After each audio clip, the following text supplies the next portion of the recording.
আমাদের গত ভিডিওটিতে আমরা আলোচনা করেছিলাম এলিভেটর গেমের সম্পর্কে। এটি শুনতে সাধারণ একটি খেলার মতো ঠিকই, কিন্তু এর পেছনে লুকিয়ে আছে এক অদ্ভুত রহস্য।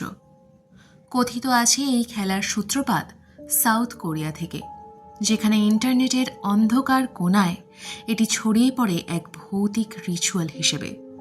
নির্দিষ্ট কিছু নিয়ম মেনে একটি বিল্ডিংয়ের লিফটে ওঠানামা করলে নাকি পৌঁছে যাওয়া যায় অন্য এক জগতে, যেখানে সব কিছুই পরিচিত তবু অস্বাভাবিক।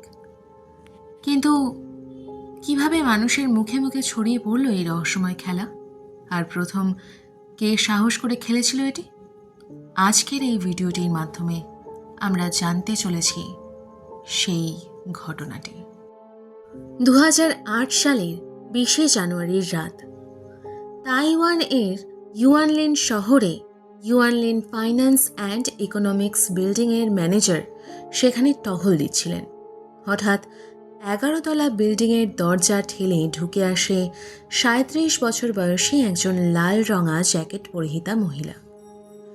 তার চোখ মুখে বিভ্রান্তির ছাপ, তবে সে একা ছিল না, তার সাথে ছিল গোলাপি জ্যাকেট পরনে একটি বাচ্চা মেয়ে। ম্যানেজার হতভম্ব হয়ে কিছুক্ষণ তাদের দিকে চেয়ে থাকেন, তারপর তাদের রাস্তা আটকে জিজ্ঞেস করেন, আপনি কোথায় যাচ্ছেন ম্যাডাম? মহিলা জানায় তিনি তার বান্ধবীর খোঁজ করছেন, কিন্তু ম্যানেজার তাকে আর কিছু জিজ্ঞেস করার আগেই সে একরকম ম্যানেজারকে ধাক্কা মেরে পিছনের লিফটের দিকে এগিয়ে যায়। ম্যানেজার অবাক হলেও সেই মুহূর্তে কিছু বলতে পারেন না। ভাবেন যে মহিলার হয়তো খুব প্রয়োজন তার বান্ধবীকে, তাই তো ছুটে এসেছেন এই সময়। কিন্তু বেশ কয়েক ঘন্টা পরেও যখন সেই মহিলা নিচে নেমে না আসেন, তখন ম্যানেজারের মনে সন্দেহ দানা বাঁধতে থাকে। কিন্তু সেই সময় ম্যানেজারের শিফট শেষ হয়ে যাওয়াতে তিনিও নিজের বাড়ির উদ্দেশ্যে রওনা হন। পরের দিন যখন তিনি আবার কাজে আসেন, তখন তার মনের প্রশ্ন আবার জেগে ওঠে। তিনি ভাবতে শুরু করেন, সেই মহিলা কি এখনও সেই বিল্ডিংয়ের ভিতরেই আছে? আর তাই তিনি সেখানে উপস্থিত গার্ডকে জিজ্ঞেস করেন যে সেই মহিলাকে কি সে নিচে নামতে দেখেছে। গার্ড তাকে উত্তরে জানায় যে না, সেই মহিলা সারা রাত আর নিচে নামেনি। এইবার ম্যানেজারের একটু অদ্ভুত লাগে। তিনি ভাবতে থাকেন, সেই মহিলা সেদিন এত তাড়াহুড়ো করছিল কেন, আর এখনো পর্যন্ত সে নিচে নামেনি, কিন্তু কেন? তাহলে কোথায় আছে সে? এখনো কি তার বান্ধবীর অ্যাপার্টমেন্টেই আছে? তারপর তিনি ভাবেন যে তার একবার সিকিউরিটি ক্যামেরাটা চেক করা উচিত, হয়তো সেখান থেকে তিনি কিছু জানতে পারবেন। কিন্তু যখন তিনি সেই সিকিউরিটি ফুটেজ চেক করেন, তখন তিনি দেখেন সেই মহিলা তার মেয়ের সাথে লিফটে ঢুকে 11th ফ্লোরে সুইচ প্রেস করে। কিন্তু বিস্ময়করভাবে লিফটের সুইচ দেওয়ার পরে সেই মহিলা নিজের লাল রঙের জ্যাকেটটা খুলে লিফটের মেঝেতে রাখে। তারপর সে সেই ছোট্ট মেয়েটির গোলাপি জ্যাকেটটিও খুলে ফেলে, আর তারপর তারা দুজনেই পায়ের জুতো খুলে ফেলে।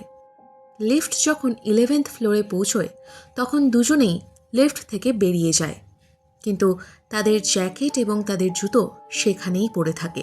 সেই ফ্লোরের সিসিটিভি ফুটেজে দেখা যায় সেই মহিলা বাচ্চা মেয়েটিকে কোলে নিয়ে ছাদের সিঁড়ির দিকে এগিয়ে যায়। এরপরে তারা ক্যামেরার ভিউয়ের বাইরে চলে যায়। কিন্তু এটা সব থেকে অবাক করা ঘটনা ছিল না। সব থেকে অবাক করা ঘটনা ছিল যে এর পরের ফুটেজগুলো চেক করার পরে ম্যানেজার বুঝতে পারেন যে সেই মহিলাকে বিল্ডিং থেকে বেরাতে দেখা যায়নি। ম্যানেজার সেই গার্ডকে নিয়ে লিফট চেক করে এবং দেখে যে এখনও তাদের জ্যাকেট দুটো এবং 2 জোড়া জুতো লিফটের ভিতরেই পড়ে রয়েছে। তারাও 11th ফ্লোরে গিয়ে ছাদের সিঁড়ির দিকে রওনা হয়। ম্যানেজার ভাবছিলেন হয়তো সেই মহিলা এখনও সেই বাচ্চা মেয়েটিকে নিয়ে ছাদের মধ্যেই রয়েছেন। কিন্তু অবাক করা বিষয় হলো যে সেখানে যাওয়ার পরেও তারা দেখে যে ছাদ পুরোপুরিভাবে ফাঁকা ছিল, ওখানে কেউ ছিল না। ম্যানেজার যখন এই বিষয়টা নিয়ে চিন্তা করতে থাকেন, তখন তার মেরুদণ্ড দিয়ে একটা ঠান্ডা স্রোত বয়ে যায়। তার মনের ভিতরে এক দুশ্চিন্তা কড়া নাড়ে।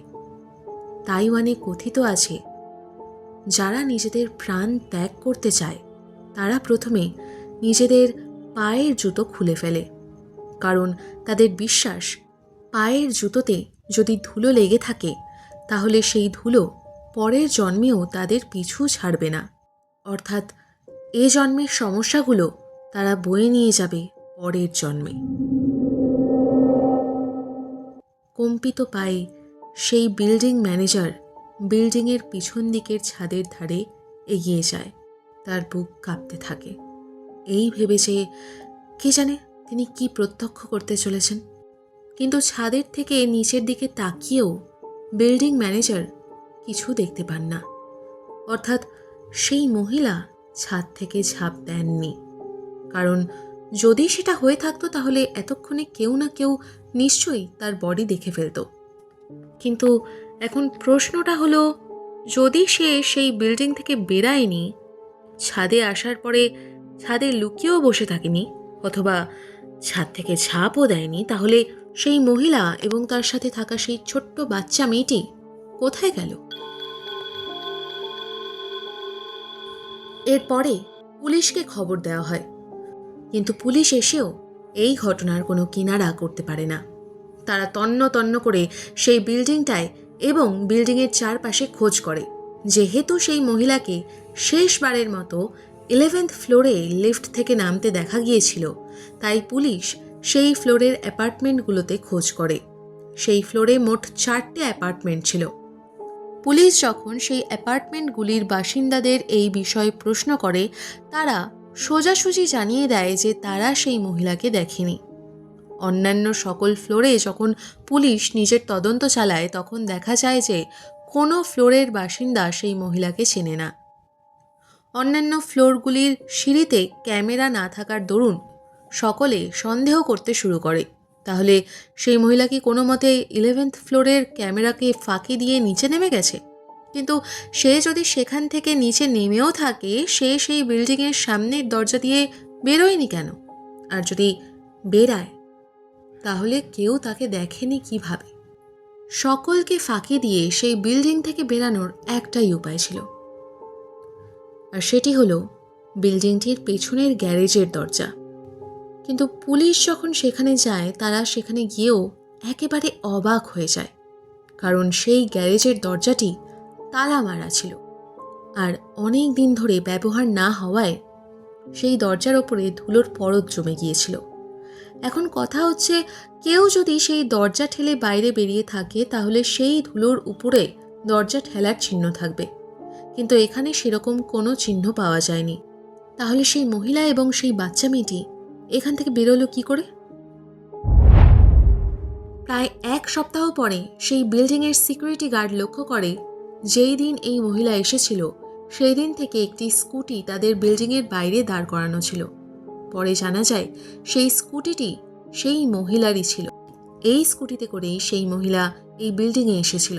কিন্তু সে যদি বিল্ডিং থেকে বেরিয়ে গিয়ে থাকে, তাহলে সে নিজের সাথে নিজের স্কুটিটা নিয়ে গেল না কেন?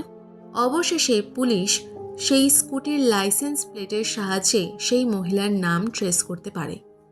জানা যায় সেই মহিলার নাম ছিল লিও হুজ্যান। সে শাটো নামক এক ছোট্ট শহরের বাসিন্দা।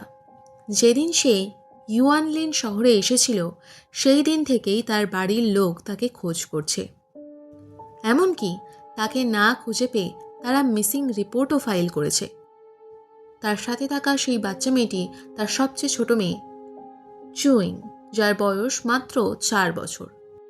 এরপরেই আস্তে আস্তে মিডিয়ায় তার সম্পর্কে নানা খবর আসতে থাকে, যেমন তার বৈবাহিক জীবন জটিল ছিল, তার হাজব্যান্ডের নাম চেন, তাদের 3 সন্তান, 1 ছেলে এবং 2 মেয়ে। যদিও বা লিওর মা বাবা দেখে শুনেই চেনের সাথে লিওর বিয়ে দিয়েছিল, কিন্তু চেন মাঝে মধ্যেই মদ খেয়ে বাড়ি ফিরত এবং লিওর উপরে অত্যাচার করত।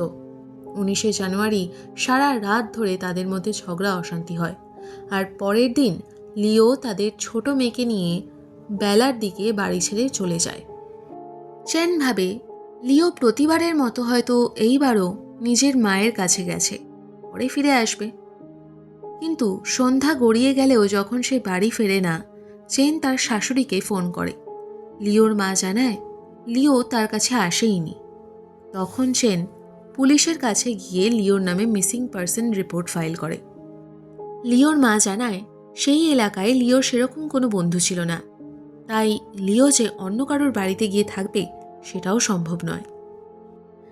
মিডিয়ায় এই খবর ছড়ানোর পরেই নানা জায়গায় লিওকে নিয়ে নানা রকম গুজব রটে।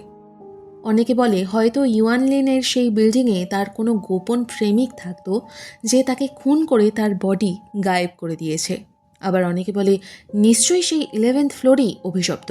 সেই এলাকার কিছু মানুষ এমনও দাবি করেন যে যারা যারা ওই 11th ফ্লোরে গিয়েছিল তারা কিছু না কিছু অদ্ভুত ঘটনা প্রত্যক্ষ করেছিল।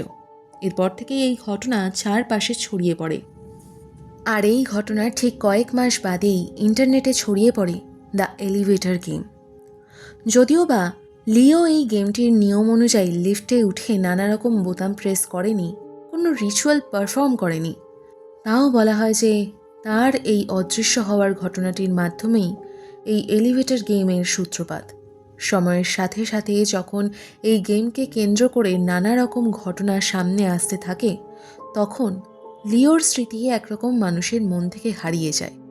কিন্তু তারপর 2013 সালে এমন একটি ঘটনা ঘটে যা আবার লিওর কথা মনে করিয়ে দেয়। লিওর কেসটা রিওপেন করা হয়, কিন্তু এতদিনেও কোনো লাভ হয়নি।